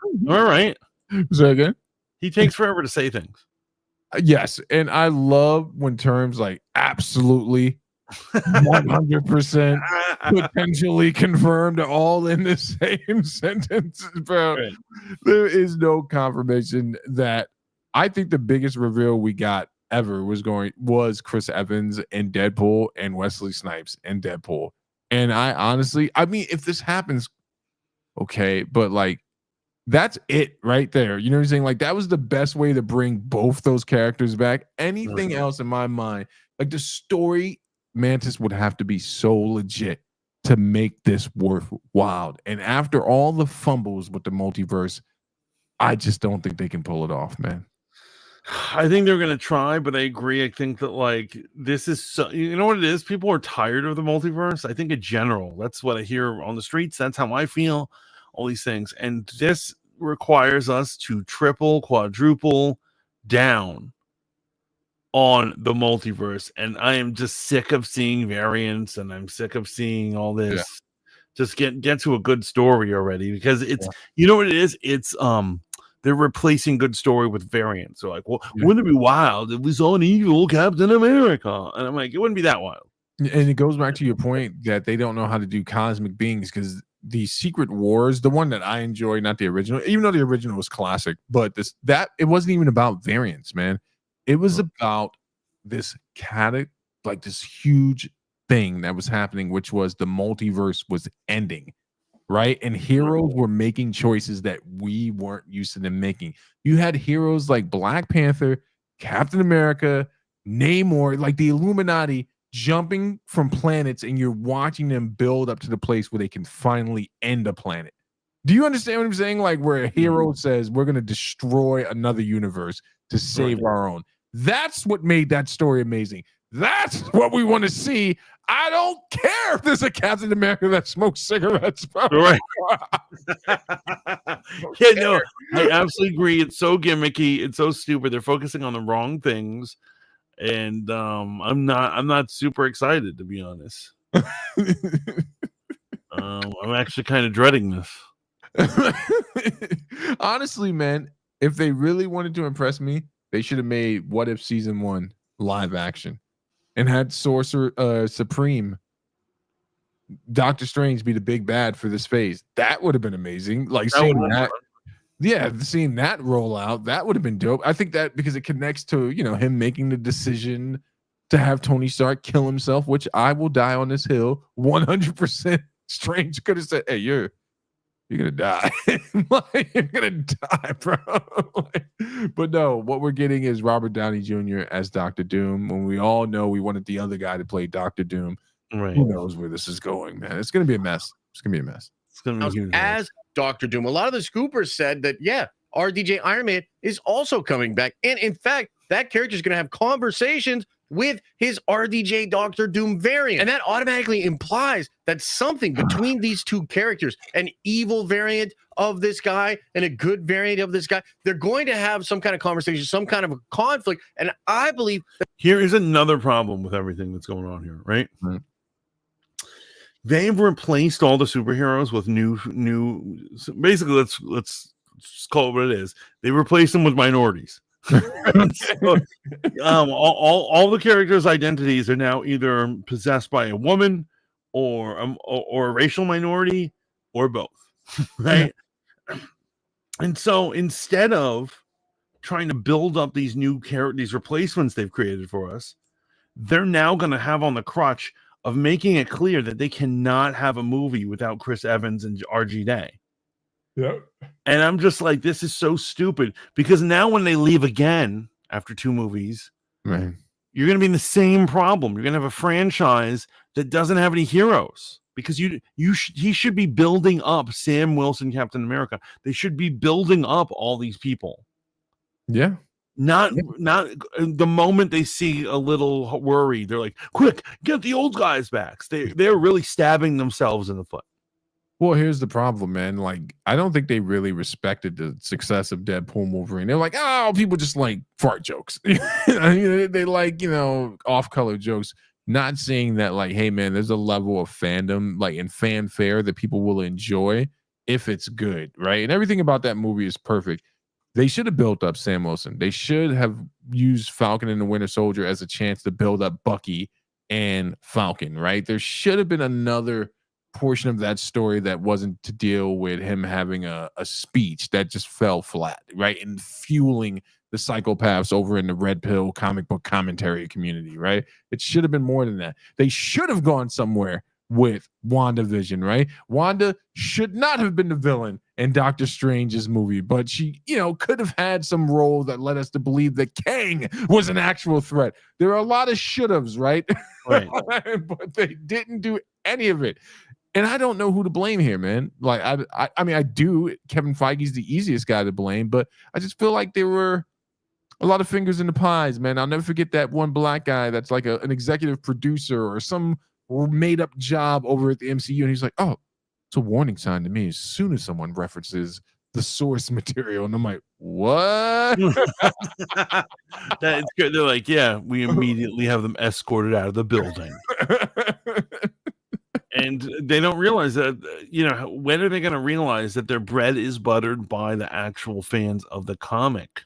Mm. We are the ones who will see it 5 times. We are the ones who will drag our families. Yes. The normies won't. The normies will see it once and then be like, I'm fine. But we're the ones that are getting them over the $1 billion line. Yeah. Yeah.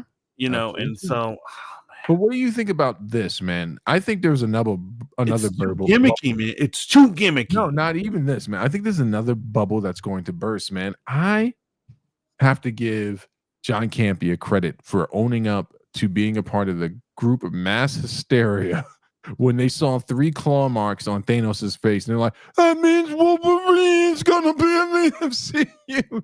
Like, I'm almost entirely divested from Scooper community. This is the first time I've watched one of this brother's videos ever. One of the things I love about our show is we don't do a bunch of Scooper stuff. It's like, hey, here's some craziness on the internet. But I think this bubble is about to burst too, because these people have built up the expectation of fans so many times. And I'm not sure, I'm not saying Den of Nerds specifically, have anyone ever retracted a statement for misleading us or fueling the fire? They never answer for their lies. You know, he was citing Daniel RPK. Daniel RPK has been just as wrong as he's been right. He says crazy things all the time that don't come true. Oh my goodness. Because he's a faceless account on Twitter. Yeah, he has no accountability, Daniel RPK. That's another thing we're going to talk about the layman. Make sure you like, share, and subscribe. First episode coming out soon. We got to talk about Anon accounts. They're troublesome in every part of the internet. Anon accounts are troublesome. They're troublesome. All right, I don't know if you want to keep letting this play. Yeah, that's actually core to the emotional beats that the Russos and McFeely are trying to put into these films. Alex goes on to talk about how he has heard that Chris Evans could portray another character that will stand alongside RDJ's Doctor Doom. And I've done a lot of content around how the idea of Hydra Captain America and Chris Evans playing an evil version of Steve Rogers is a huge rumor out there. You have to understand how Marvel Studios does what they do as far as their ideation and what they put into the different movies. They will often have these big ideas, these big concepts, and then they will try to fit them into different stories. And if it just doesn't feel right, they'll take it out and they'll save it for a different story down the line. And so the G Avengers, and you consider that that's something that is probably really interesting to these actors with RDJ specifically, that Downey is excited to play Doctor Doom, to play basically an evil version of Iron Man. And I think a lot of the OG Avengers would also be really excited to have evil variants of what they played before as their sort of tag. I mean, he's just saying the same thing over and over again. He's like, the actors would be excited. I don't care about them. I want to hear details, which he doesn't have. A lot of these scoopers, they like make 20-minute videos. There's only like a minute and a half of like useful data in there. You got to stretch it out for the algorithm, man. You got to stretch it out for the algorithm. Yeah, man. That's what it is, big guy. We'll see what happens. This episode has been fanboy, like true fanboy comic book heavy. Yeah. Do we have anything else for the people? I mean, there's the obvious thing to talk about.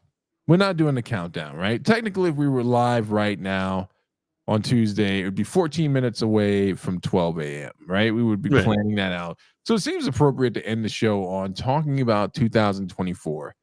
What'd you love? What'd you hate?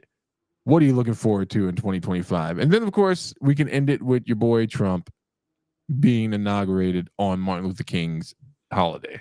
Well, I'm saying no. Wait, hold on. I'm saying no. We're not doing Billy today. We're not going to do Billy Carson. No, we'll save Billy, man, because I actually watched the video a little bit more in depth before the show, and I was like, well, this is tragic. Right. Okay, yeah, no, it definitely needs time, and it needs I feel you. So what happened in this year?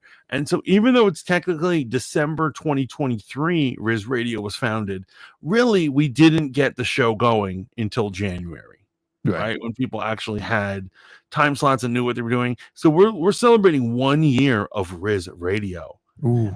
And that was Riz Radio phase 1, and we're going into Riz Radio phase 2. We're going to do website 2.0. We're going to have all sorts of different things going on, and hopefully we're going to be able to bag ourselves a locality, which means it's going to be different the way we do things, but we're only getting bigger and better. Different the way we do things. That's wife talk for doing things completely different. Right. All right. And what about you on a personal level, man? How 2024 treats you, man? What are you looking for in 2025, man? I'm looking forward to losing weight. Oh, okay. Now, so the things that have happened, This is a culmination of 2 years, probably, but in the last 2 years, I've just gained a lot of weight. It's from having a remote job, right? And stuff like that. It's really just not treating myself well. And now I'm like really dedicated to just losing those lbs, changing my lifestyle, and trying to live for not another year, but another 100 years. Well, I mean, you want to make it under the new dictatorship. I mean, administration of your boy Trump. Are you excited about when's January 21st? That's when he's doing his thing, man. On 20th. Yeah. So you excited? Any predictions there? It's gonna be amazing. As a matter of fact, I might just have a stream party for it. Now, I want to know one thing, man. Did you watch Biden's whole thing when he won? Did you see that whole thing they did for him, where it was basically like a hero's journey home type of entrance into the White House? No, I didn't. Yeah, they had.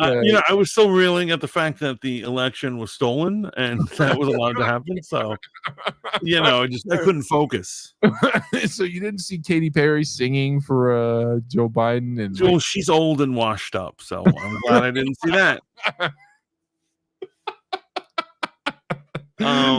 But it is funny that even though he won through a mandate, meaning he exponentially won, he beat Kamala on every aspect possible, right? All the swing states. He got both the House and the Senate. He overwhelmingly defeated her, and yet somehow no celebrity will touch him. Literally, Lee Greenwald is the only guy who will touch him. For those who don't know, he's the guy. His one claim to fame is that song. And I'm proud to be an American, where at least I know I'm free. And which Trump often plays repeatedly at his things. Yeah. No other celebrity will play his shows or F with him. Okay. It's funny, right? No, that is funny. When he was during his inauguration the first time, Trump, he actually got a young African American lady, or black, I don't know what part of the great continent she hails from, and she decided to sing the song, and everyone turned on her, man. It was horrible. It's horrible that a person who needs to make money says, this is like a big chance, an opportunity, and a paycheck for me. They're like, no, stay in poverty. And you know what? I hopefully now that here's what it is: people's attitudes are changing to Trump and the concept of being a Trump supporter. I think because he now won overwhelmingly and even got the popular vote, Democrats can't even say that. I love shutting them up because their old arguments were like, "Well, Hillary got the popular vote." Well, you did it now. You did it now. And now is what's important. Okay. Bex has got some plans for the new year. I plan on making more men cry. Under what context are you going to be making men cry? I don't know if you noticed, but Bex has a saying, like, when something happens, she'll say these people were in shambles in the comment section or something like that. Bex, is that why you did a podcast, a whole clubhouse on booties hurting? Yeah. What's up with your butt? Your butt is in danger. Please explain. Because when she finally answered that in the chat, she just put a smile. She doesn't answer our questions or our worries. What is happening? So I'll tell you right now. It's very funny. Once again, watching our bane of our existence. Grace Randolph watching one of her videos. And she pointed out all year long that people weren't going to the movies because of the economy. People weren't going to the movies because of the economy. The economy is hurting, so movies don't do well, et cetera, et cetera, et cetera. And all of a sudden, in her movie math today, she says, it looks like all of a sudden in December, people are going to the movies again. Can you explain why this happened? Please, in the comments, let me know. Why do you think people are suddenly having faith in the movies? And it is this: when you have a pro-business man taking the reins of the presidency, business tends to thrive. People, basically, that's what capitalism thrives on: the idea that business is going to be allowed to flourish, right? So one of my predictions is it's just going to get better from here. Inflation's gonna drop. We're gonna be doing whatever. We're gonna be investing in crypto. We're gonna be crypto bros. Our streams are now. We're gonna have a third podcast, and it's gonna be about crypto. You folks, if you see me endorsing any crypto thing, no, Mantis has killed me and put a bot inside my look for the signs, bro. Look for the signs. Actually, my job is in danger. Not my personal job, but the industry I work in will be hit hard if these tariffs go through. Already, actually, the price for GPUs and other electronics coming from certain countries is already estimated to go up higher. Yeah, they put a whole hiring freeze on. Well, yeah. Well, let me ask you. Are there anyone who can make these in America? We lack the resources to make them here. That is tough. And actually, now that you mention it, I should upgrade all my computer systems before January 20th. Now, upgrade them now, bro. Upgrade them now. I just jumped over to Grace Randolph's page to see what was going on. She looked like she lost a little weight. Also rocking a new side ponytail. I see. You must have been. That's her Christmas look. Ah, gotcha. It's the 2024 box office. Sonic 3 versus Mufasa, which Sonic 3 absolutely crushed Mufasa. Oh, by the way, did you hear about Elon's community notes? No, what happened? I say Elon, it's really Twitter. And you know what a community note is? No. So when you say something that is factually incorrect, Twitter employees will then go community note, and they'll put something right underneath, and they'll say community note, blah blah blah. This is not real. Like if somebody says the Earth is definitely flat, within a couple of hours, somebody will go community note. Science has proven that it's round, and they have a source. Right. I love it. One of my favorite community notes is somebody was arguing with somebody, and he was arguing against alcohol, and he said God never made a drop of alcohol, and the community noted him. Jesus turned water into wine. Source, the Bible. The Old Testament authority. So check this out. Disney tried to pull stunts this weekend, and they put a tweet up, a poster of Mufasa, and they say the #1 movie in America. And then Twitter community note, the #1 movie in America is Sonic 3. Oh, it really is the best gaming movie ever made. The best video game movie ever made, man. But I mean, it's embarrassing that a company like Disney is getting community noted on Twitter. It's their time. It's just their turn. You gotta love it. Beck's still not answering our question, but did say, you're right, Steve. Black people never forgave Chesty Michelle for singing for Trump. They're now coming for the HBCU that has been invited to play. They are. I don't know if you're up to speed on that. HBCU has been invited to play, and warnings have been sent. Black cards, like their band and stuff, their marching band and stuff. Yeah, that's gonna be a good show if they're allowed to go. Bex, you mean you think they're gonna be shamed into not going? I would not surprise me. Bex, are you gonna tell us why you did a live on Booties Hurting before the show ends? Hola, Carmen. Carmen, how are you? So for me, my brother, 2024 was obviously a lot of seismic changes in 2024, a lot of beginnings, a lot of restarts, and a lot of dead air in certain situations. But the one thing I'm taking out of 2024, one of many things, is that there's always grace, right? Always time to turn away from things that are destroying your life and move in a different direction. Right. And I'm just happy to be on the Riz Radio, platform, doing my thing, man, doing Fanboy Modeling School. Really excited about that. And obviously doing the layman. And, I belong to a small group, secret group of people that I've been doing some scriptural work with, yourself included, obviously. And that's been really beneficial. Family's in an amazing place, man. I'm looking forward to 2025. And again, here's the thing. I don't really live in a great deal of fear, in spite of the fact that I should, with all the things that can go wrong on any given day in the world we live in. I'm just happy to be surrounded by people that genuinely care about me, and I care about them.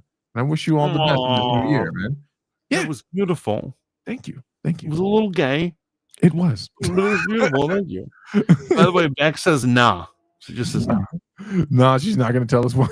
She's not going to tell. She's not going to. Okay. Well, the fact that she's not telling answers everything I need to know.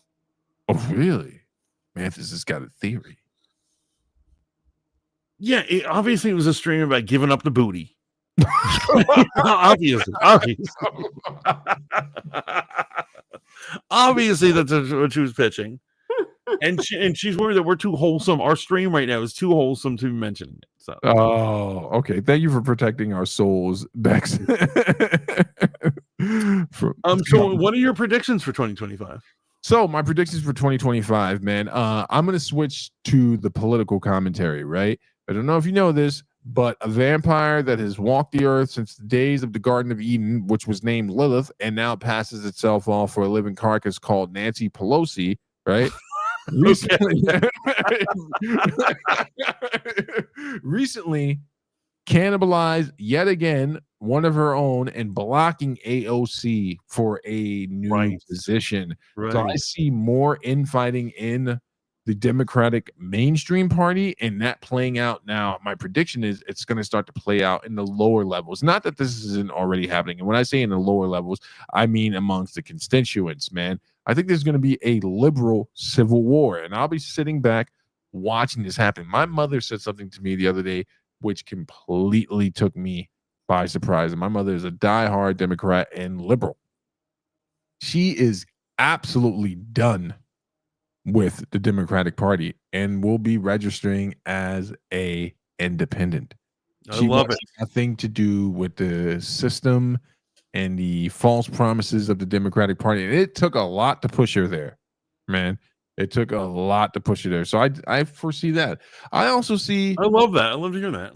Yeah, so do I. It's sad because it came at such a, I could hear the sadness in her voice. But I also foresee more growth in the content space with social commentary. The bubble is burst, and I don't think that the mainstream media is ever going to recover. We're going to see more information coming from people like yourself and me and other creators. And I foresee some dark times ahead of us, but also some good times. So I see no darkness, only good. I think that we are going to conquer Canada. We're going to buy Greenland, and we're going to buy Panama. Buy, you mean liberate? Yes. We're going to liberate them. Those poor people who are oppressed by who's ever repressing them. We'll find them. We'll find out. We'll blame somebody. It's gonna be good times. It's gonna be good times for the nation, for capitalism. Yeah. All good things are gonna happen. And so if it doesn't work out in the electronics field, you could always be like a sea captain or something. Yes. I might just take up vigilantism, which is what was my true calling, and I just stepped away from it. I actually think you'd be amazing at that. Yeah, I can see you jumping from rooftop to rooftop, watching the sinners from far. Like, he's on my list. You've done wrong, Timothy. But yeah, I think 2025 is going to be an interesting time, man. I had a good time tonight. I'm glad we decided to do this tonight, man. Oh, absolutely, man. I miss streaming with you. I mean, it wasn't that long, but it was, when we miss it, honestly, something we have to hand it to ourselves. We can pat ourselves on the back. Yeah. We have for every week for like 5 years or something done a stream. Yeah. Yeah. And without fail. And not without fail. Of course, there's been some weeks we haven't been able to go on, but for the most part, we've kept it. We've had no serious hiatuses. No. There was like the 3-week hiatus. I think Bex referred to it as our what did she used to say? Our man breaks. Whenever like the Men on Spoon or other platforms took breaks. But it's gotta happen. Men got a lot of stuff on their plates. Very important thing. Give me a break. Women always be resting, a woman's life is one big rest. Have kids and tell me that's when you're actually working. But unless you've had kids, you won't break, girl. Bex is streaming about giving up the booty. That's a break. That's what we call a break. Oh my goodness, man. Another great episode. I'm excited about the new year. I'm excited about everything that's about to happen. You know what we're not going to have, man? We're not going to have us coming up on your New Year's streams trying to stop you from whatever wild thing you're about to say. There's a thing that happens to you like maybe 20 minutes before the ball drops. And you're like, you take that last sip. Everyone here can attest to it. You take that last sip off of whatever wine you're drinking, and you look down, and I'm like, oh, he's about to say something wild. And I'm like, yo, let me up. And the one episode that didn't air, and I'm glad you pulled it off, that was amazing because you absolutely went in. Like me and Bex are just talking, just keeping you company. And then you just shut us both up, and you just started going on this great rant. To be honest, I have thought about this. I actually thought about this. I was like, because here's what it is, guys. I am not actively rejecting the streaming on New Year's.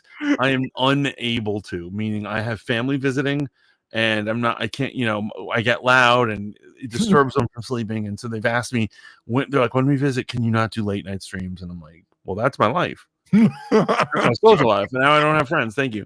And so of course they're going to be here for New Year's. Thank you. Thanks for that, guys.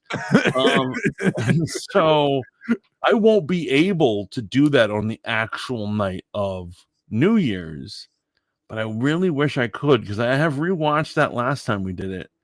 It was a good time. Even when I lost my mind, even when I was drunk and I was just saying things that would get me arrested. That was a good time. It was a lot of fun, man. It's one of those golden moments. It's right up there with you starting a stream at 2 a.m. on Spoon, out of breath, like I almost died. I fell asleep and there was some psychopath and absolutely amazing. I mean, that's the fun of streaming. You know what I'm saying? Like you get into these situations and then you can talk about it. All right, man. We're signing off for the evening. You folks have a safe and happy New Year's. Mantis, when will they find you again, and when can they find you again? They can, of course, find me every weekday night on Riz Radio. With you, Fanboy Modeling School. But however, my new show, Top Bops Countdown, every Friday at 6 p.m. to 10, where I do the top 40 countdown on that situation. Someone else is going to be taking over my weekend show. That's probably going to be Jesse Sugar. Because I would prefer to do the countdown. It's a good time, a good Friday night, a good way to do it. Yeah, where can they find you, brother? You can find me Thursdays and Sundays on RizRadio.com. Mic check, all your commentary on hip hop and all the artists that I pretend to like, but I really have nothing positive to say. Yeah, you're the secret hater, yo. You're the secret hater. You're like, and another thing, Kendrick Lamar. You hear that in your voice, yo. Carmen is saying there's no New Year's party. Oh, bummer. You know what? Now I feel like I want to try to find a way to have a stream. Well, what are you doing for New Year's? Are you staying home or are you going out? I'm staying home, but I'm not I can't stream because of these people. So I don't know. I could rent a motel room and stream from there, but is that insane? No. So you can take your rig all the way over to a hotel? That's what I'm saying. That's insane. You know how many derelicts are going to be watching you bring all that expensive stuff in there like Christmas. Oh yeah, that's the thing, right? I'll tell you, over the summer, I was for a week and a half house sitting. There were dogs there, or whatever. I brought everything, my computer, everything. Wow. To this lady's house and set up so that I wouldn't miss a moment of my being jacked in. And no, not jacked off, guys, jacked in. Okay, so, but I'm saying I needed to play my video games, I needed to do my streams, and I all did it from there. That's a big pause on that one, guy. Well, it could be jacking off to heterosexual stuff. So how is that a pause? No, the jacked in part. Mission Control, we got problems. Well, guys, you know what? That has been an amazing show for tonight. Love you all. Have a happy New Year's. This is the Fanboy Modeling School. Here we got the fat. What is my name? Fat Mantis. The Fat Mantis, and I'm here with Steve. Real name, no gimmicks. And this is us signing off. You guys have a good one. Ciao for now, bitches. Peace.